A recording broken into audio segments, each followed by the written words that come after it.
Solve the equation x is equal to log base 9 of 3. Well, one way that we can solve these equations with logarithms is to rewrite them in their exponential form. Let's do that.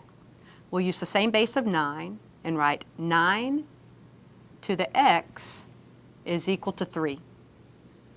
9 raised to the x power is 3. So now we have this in an exponential form. I'm going to write this so that each side has a base of 3. I can do that because 9 is equal to 3 squared. We raise that to the x power. That's equal to 3. Remember, when we raise a power to a power, multiply. So this is 3 to the 2x is equal to 3 to the, I want to write that as 3 to the first.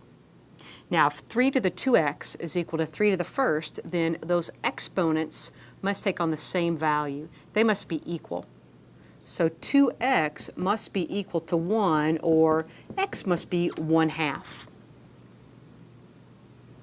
A check in your original equation indicates that our solution is indeed 1/2. Let's summarize then and say that the solution set is 1/2.